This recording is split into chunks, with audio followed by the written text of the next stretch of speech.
जय श्रीमन नारायण। मित्रों हम चर्चा कर रहे हैं महर्षि पाराशर द्वारा रचित बृहद पाराशर होरा शास्त्रम के अध्याय 60वें की। अध्याय 60वें में कुल 72 श्लोक है और बुध की महादशा में बाकी सारे ग्रहों की अंतर्दशाओं का वर्णन महर्षि पाराशर द्वारा किया गया है। ठीक है, तो आज के पहले हमने 1 से लेकर 19 श्लोकों में बुध केतु एवं शुक्र की अंतर्दशा का वर्णन कर दिया है और आज हम श्लोक नंबर 20 से लेकर श्लोक नंबर 25वें तक कुल 6 श्लोकों का वर्णन करेंगे।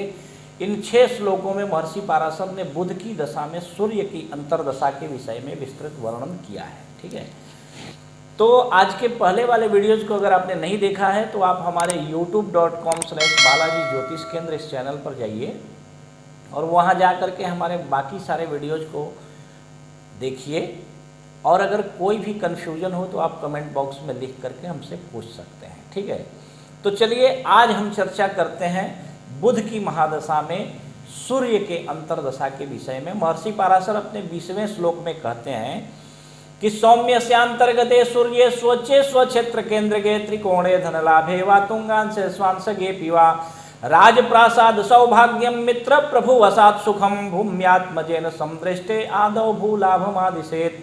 महर्षि पाराशर कहते हैं कि यदि बुध की महादशा में सूर्य की अंतर्दशा आपके ऊपर चल रही हो और ऐसा सूर्य आपकी कुंडली में अपने किसी राशि में या अपनी उच्च की राशि में बैठा हो, किसी केंद्र या त्रिकोण में अगर स्वनवांश में हो तो राजा के महल में जाने का और वहाँ के सुखोपभोगों को भोगने का सुअवसर प्राप्त होता है।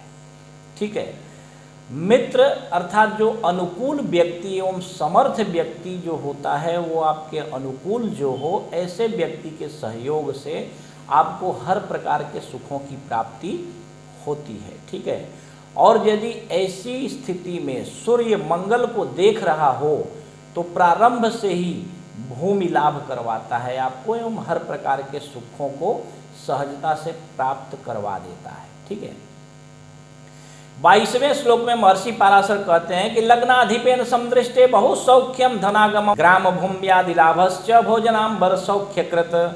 कहते हैं लग्नेश अगर देखे तो अनेकों प्रकार के सुख, धन लाभ, गांव एवं जमीन आदि की प्राप्ति तथा गांव की जमींदारी आदि की प्राप्ति भी करवाता है तथा हर प्रकार के भौतिक सुखों की प्राप्ति सहजता से ऐसे जातक को हो जाती है। ठीक है, लग्नाष्टम व्यये वापि संन्यार फड़ी समझुते दाये साद्रिपुरंध्रस्थे व्यये वा बलवर्जिते। कहते हैं कि यदि लग्न से या दशा नाथ से ऐसा सूर्य आपकी कुंडली में अगर 6ठे 8वें 12वें में बैठा हो या फिर शनि के साथ में, मंगल के साथ में, राहु के साथ में यदि बैठा हो, निर्बल भी हो, तो ऐसा सूर्य चौरादि शस्त्र पीड़ा च पित्ताधिक्यम भविष्यति शिरोरुंग मनस्ताप इष्टबंधो वियोग कृत। महर्षि पाराशर कहते हैं कि चोरों से भय, शस्त्र से पीड़ा, अग्नि से पीड़ा, पित्त की वृद्धि, सिर में रोग एवं मन में संताप सदैव बना रहता है तथा इष्ट बंधु वियोग कृत, अपने स्वजनों से वियोग भी संभव हो जाता है ऐसे समय में।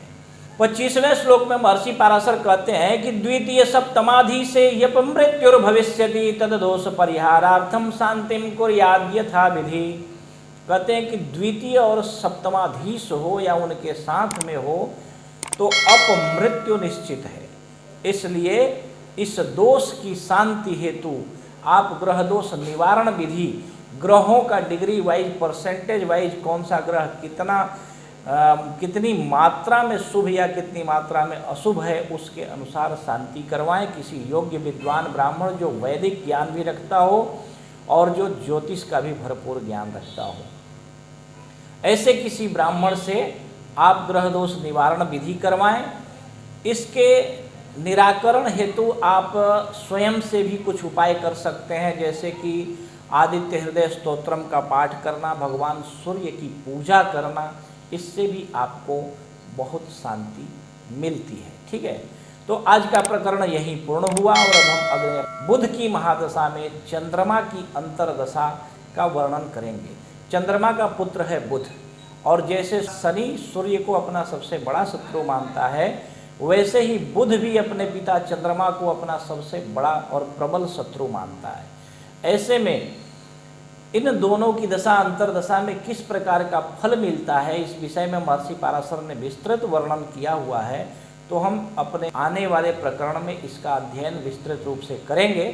आप हमारे youtube.com/बालाजी ज्योतिष केंद्र इस चैनल पर जाएं, वहां जाकर के इन सारे वीडियोज को देखें, और अगर कुछ समझ में ना आए तो हमें कमेंट बॉक्स में कमेंट लिख करके आप पूछ सकते हैं। ठीक है। जय श्रीमन नारायण।